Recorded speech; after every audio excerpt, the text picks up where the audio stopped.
Man, I didn't get into nursing because I wanted to be a nurse when I was 5 years old. I wasn't dreaming about becoming a nurse at that age. I got into nursing because, well, at the end of year 12, at the end of high school, I didn't really have a lot of options, man. I basically got a score of 59 out of 100, which is like this scoring system that Australia uses, that South Australia used. It was called TER back in the day. It's, I think, called ATR right now. It's just a ranking. Yeah, basically all of the stuff that I put down to, I didn't get into, and except nursing. Basically, nursing was the only thing that I got offered after year 12. And so I found myself having to go to nursing. It was kind of embarrassing at first because I've always thought that, well, you know, it's a female job and I'm not a female. And so, you know, I was kind of weirded out initially. I was kind of like not very proud of going to nursing school. The initial plan was I'll stick it out for 6 months, and then when I have an opportunity, I'll transfer to something like paramedics or health sciences or something completely different. And then part of that 6-month course, in the first 6 months, there was a clinical placement. And I've said this story before. I went to this placement, a very immature 18-year-old. Off I went, and the first placement that I had was a palliative ward, a palliative oncology ward. That was kind of the patients that I found on this ward. And so I remember the first job, and I've said this story many, many times, and I'll share with you guys again. It's kind of rocked up to a late shift, 1 o'clock start. We're kind of standing around, us, a few students that were kind of on that shift. A call bell goes off in one of the rooms, and one of the nurses kindly asked me, can you go and pop your head in and see what this patient wanted? So I popped my head in, walked in, and I saw this frail looking dude in the bed. Later on, I found out he was basically late 30s or mid 30s, something like that. And he looked horrible. He was wasting away. He was thin. He had this long hair, long hair, but he was all thinned out. He just looked like a unhealthy person. I walked in, I basically said, look, my name is so-and-so, and I'm here to, you know, kind of help you out. What do you need, man? And he said, look, I need to use the commode. I need to use the toilet, essentially. It's like a portable toilet. It's called a commode. And so up until this point, man, I never touched a patient, never learned about a patient. This was like, I think, 6th week of nursing school. The first 6 weeks, you learn how to make beds and freaking nothing much else going on there. Like, you know, you haven't really started to learn how to be a nurse, but clinical experience comes around. And here I am. So I get the commode, roll it over to him, and I said to him, looking at him in bed, I knew he wasn't fit enough to get up by himself. He was strapped to this oxygen mask. He basically said, just help me up, help me sit up. And so I, grabbed his hand and kind of sat him up, and he sat at the edge of the bed, absolutely puffed out like he ran a 100-meter sprint, man. He was exhausted from that one motion of sitting up. Later on, I found out he had lung cancer. He wasn't really in a good state. Put him on that commode, put him back after he finished. And basically that moment there planted the seed for what you guys hear about my clinical stories right now. That moment there was the seed, was a moment that changed my belief of nursing, and it basically opened my eyes. Later that week, I came to one of my shifts again, and I learned that fella passed away. And, you know, as an 80-year-old guy, I was like, the hell is this, man? This 30-year-old dude passed away, man. Shook my foundations. You got to remember, man, I was 18 years old. I was in high school. The reason I got a 59 TR score, because basically I was immature, man. I had 2 subwoofers in the back of my Ford Falcon. I was listening to, you know, big bass, freaking test tracks and hip hop and all this sort of crap. And that was kind of me. And all I ever thought about back then was making the NBA and girls. That's all I really had on my radar at the time. And then I witnessed I met a guy, and the dude dies in his 30s. So in that moment, I started to feel that I needed this in my life. And 1 year, 2 years, 3 years goes by. I ended up getting a Bachelor of Nursing. I ended up getting a degree in nursing. Head back into, start working as a nurse. Go back to university, study some more, become, specialize in emergency nursing. The reason why I'm telling you this is to tell you this. Sometimes You don't know why, but you feel it. I felt nursing was for me. It changed me. It offered something more to me than just knowledge and a bit of money in my pocket. I went home with life lessons. I went home with wisdom, with experience, with a different lens to the world. I saw people die prematurely. Some of them were because of their mistakes, and a lot of them, the vast majority of them, none of them wrong. Genetic screw-ups. These people that get cancer at 30s. From memory, I think this fella didn't even smoke. I think from memory, it's been a long time. It's been like 15 years ago, 16 years ago now. So I tend to follow my gut. I followed my gut into nursing, and still a few years I wasn't proud to say I was a nurse, but in my gut I felt I was doing the right thing. I felt good about myself. Later on, I kind of developed the maturity, it came with experience to just say to people, yeah, I'm a nurse, and I would say it proudly. Feelings, that gut feeling is an absolute must. Today, I had another one of those feelings, and it was triggered by some other fella. One of the fellas on Patreon was messaging me, and he saw one of my videos, and he said, look, Ivan, if you want to work out your core, I think these are the exercises worked for me. And he said rack pulls, and then he also said ab wheel rollouts. And I said to him, I have a bad experience with ab wheel rollouts because I used to get lower back pain when I was doing them back in the day. But rack pulls, I'm there with you, man.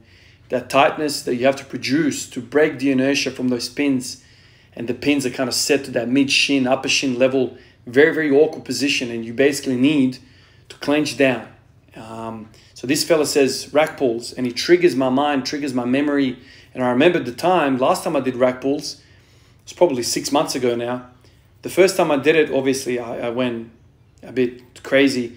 I woke up the following 2 days, and I was having intercostal pain, basically chest pain, oblique pain, ab pain. It was pain all over because the requirement for you to break that inertia from those pins required a lot of core tension or core tightness. And this is what this fella said. He was like, core strength and getting tight is basically the same thing. And so Julian, this fella on Patreon, triggered me. I went to the gym today, and I'm like, I'm going to give it a go. Man, the moment I started doing the rack pulls, it was like, this is exactly what I need. I don't know why, because I'm doing sit-ups. I'm doing all these different things. It doesn't make sense to do this now, but it felt amazing. I just felt I had to do more of this. And so I worked up to 240 times 1 on rack pulls, kind of like the deadlift as well. The deadlift surprised me today. Last few times I've deadlifted, I've been weak, and I've kind of attributed that to the sit-ups that I've been doing. Like, I've got sore abs, man. I've got DOMs through my six-pack muscle. Rectus abdominis has been on the map basically every single day since I started doing them, especially the weighted version.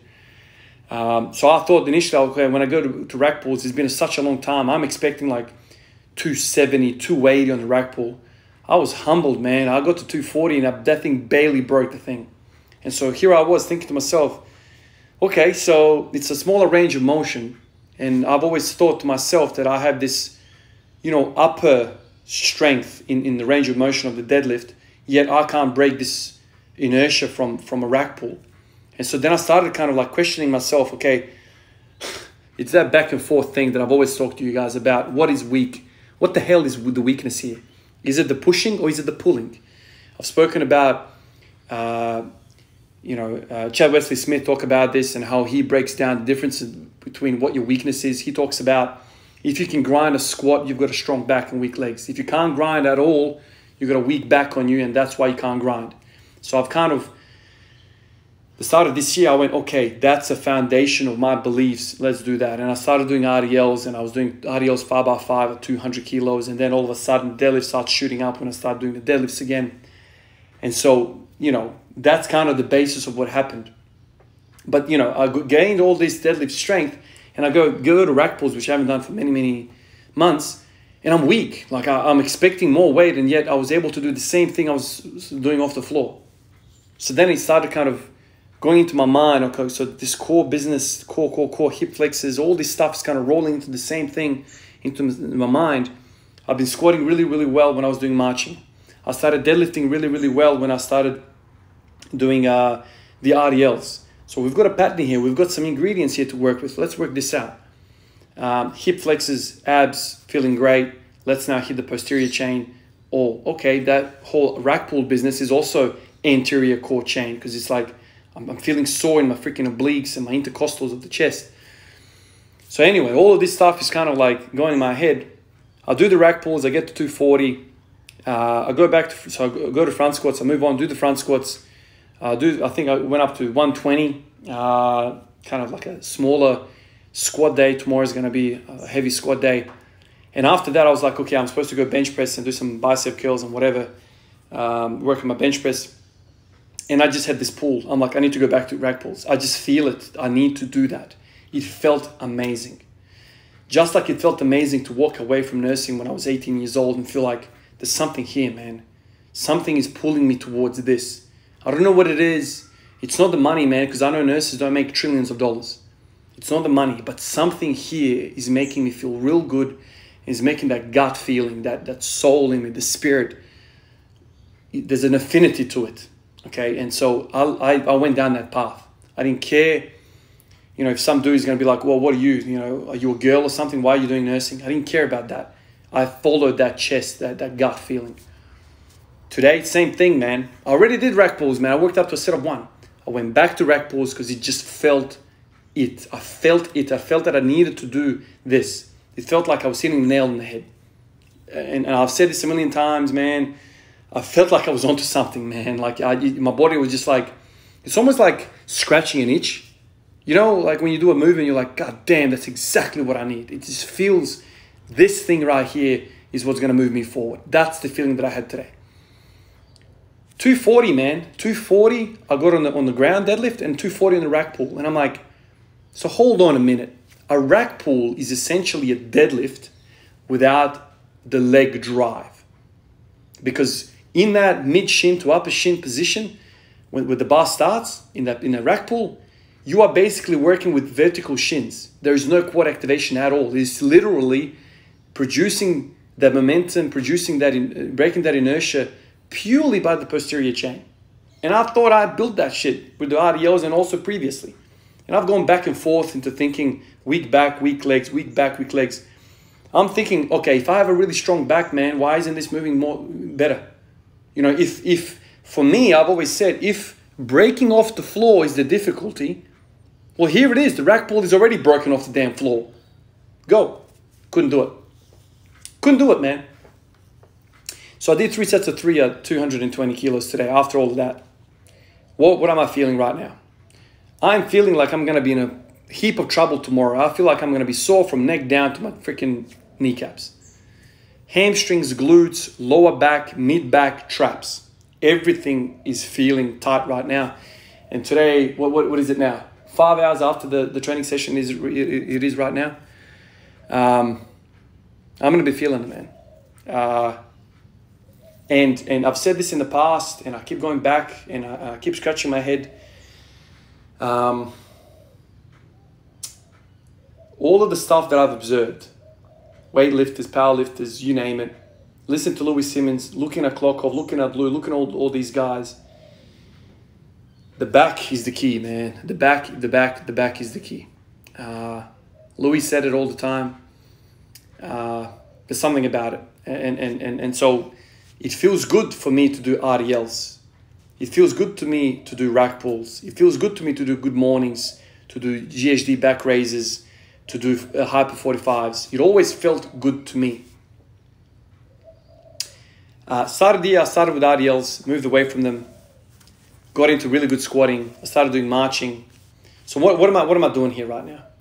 Well, right now I'm thinking to myself, okay, this feels way too good to ignore. Way too good. The feeling that I got from these rack pulls is that feeling that I get from the pin squats. There is nothing you can do, I don't care what it is, that replicates, that has the same amount of core tension, core tightness, core requirement, like sheer weight on the bar. There's nothing. When you are doing a pin squat at 330 kilos, I don't care what range of motion it is. If that bar is on your back and you are handling that bar, your core is working overtime.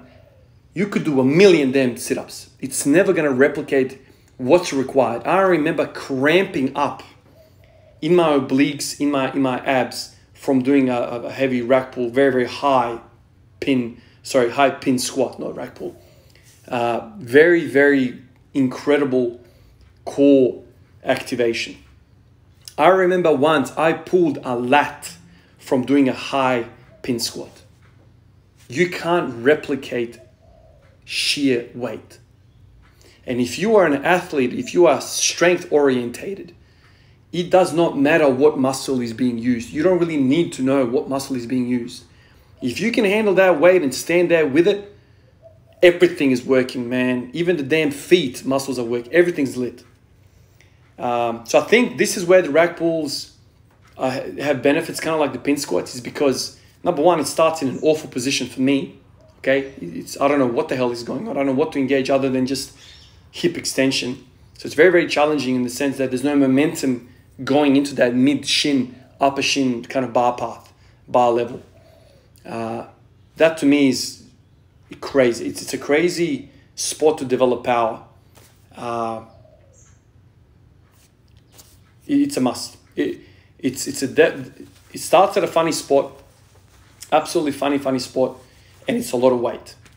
I was able to do 3x3. Now I'm not sure whether the rack pulls are going to have just as much recovery points requirement like a pull off the floor. Logic would serve that because it's kind of smaller range of motion, it will be easier to recover from. But I am absolutely fried right now, and I'm going to be sore tomorrow, I feel. So I'm thinking right now, okay, I need to do them. I need to do them like I did the RDLs. Now, why don't I go back to the RDLs? I could, but today rack pulls felt really good. So here I go again. I'm going back to the stuff that made me feel really good. I'm also hammering away at these hip flexor kind of movements, sit-ups, weighted sit-ups, all that stuff. So I'm kind of like, I'm working with a few things, but I cannot ignore something that felt this good. Can't ignore it. Just like I couldn't ignore the start of my nursing career. It just felt like I needed to do it. So there's going to be a lot of things happening through my core. I'm training the anterior core directly, and I'm training these rack pulls, which are very challenging. Very challenging. So let's see where this goes. Let's see how this kind of reacts. I'm just thinking how I'm going to balance all these things, all these different ideas. Like I said to you guys all the time, I'm not afraid to try certain things. Like 240 today was the end of the workout, and I thought, okay, so I can just basically head over to the bench press and do the bench press, or I can play, I can experiment. And I experimented. I'm very happy that I went down this line because it opened up an idea. It felt incredible, and so I need to work with this. So right now I'm working with the deadlift singles. I'm going to do triples for the rack pulls every other day. And I'm going to auto-regulate the hell out of this. The only concern that I have is I'm trying to kind of work with triples, with bench press, and also front squats. And front squats have been kicking my ass recently, and it's been completely dropping my back squat numbers. So there's a bit going on right now. There's a bit going on. And, I could potentially also drop the deadlift off the floor and just replace it with rack pulls. I have a tendency to not leave the actual sport that I want to get good at. I don't want to leave that aside because I need to practice. I need to practice the bracing of the floor. I need to practice all of that stuff. And so I'll continue to do the singles, auto-regulate them, and then I'll get some volume with rack pulls. And then I'll work with fully auto-regulated doubles with the front squats. A bit going on. There's a bit going on right there, but I feel like I'm in a good spot right now. Also, you'll see on the screen now that I'm doing these barbell curls. In the last, I want to say 2 or 3 weeks, I was doing hammer curls. Why the difference? Well, just to change it up, man. I'm not doing this because I need massive biceps. I'm doing this literally to stave away pains of the elbow. I am benching a lot. And in the past, what stopped me from benching is clicking elbows and shoulder pain. And I feel like these bicep curls have been serving me really, really well, in the sense that my shoulders and my elbows have been happy. They've been feeling really happy. And if you think about what the biceps, where they basically go from the shoulder to the elbow. And so they've got a lot to do with the stability and the balance of those two joints. And so it's kind of been serving me well. And a lot of you guys have said, why don't you just do damn pull-ups? Absolutely, pull-ups are better, man, and much more fun for me. I love pull-ups, I love chin-ups, I love neutral grip pull-ups. I love all of that stuff. It's just I feel like it's way too much on my posterior chain, on my lats. Like my lats still get sore now when I deadlift 260 or 265, whatever I'm doing. Whenever I'm pushing the deadlift, that whole latching down with the lats produces a bit of DOMS almost weekly, man. And so I don't want to kind of, eat into that recovery system at all. I want to leave the lats alone for the deadlift. Anyway, there's a lot going on in my mind. It's hard enough to kind of work out what's happening with the deadlift. In my mind, I've got these three buckets, man. I've got the squat bucket, the deadlift bucket, and I've got the bench bucket. And in each of these buckets, I have certain exercises that I'm playing with. Obviously, I'm doing the actual sports. I'm doing the actual thing, which is the individual lifts. And then I'm, always kind of trying to find stuff that works really well with the primary thing that I'm trying to get better at. Rack pulls. Rack pulls are the thing right now for me. I'm going to be sore as hell tomorrow. So I'm sitting here right now. I'm like, man, I feel the traps and I feel the hamstrings. And you guys know, I've always said it, man. One muscle that always kind of gets me in trouble is the hamstrings. For some reason, they always light me up. Core. Core is the thing here. Core is the common denominator. I'm doing these sit-ups. I'm doing these rack pulls purely by what Julian said. Julian's like, in my experience, man, the best thing for my core, and he basically called it tightness, producing tightness, is rack pulls, because it's such an awkward position for you to develop strength.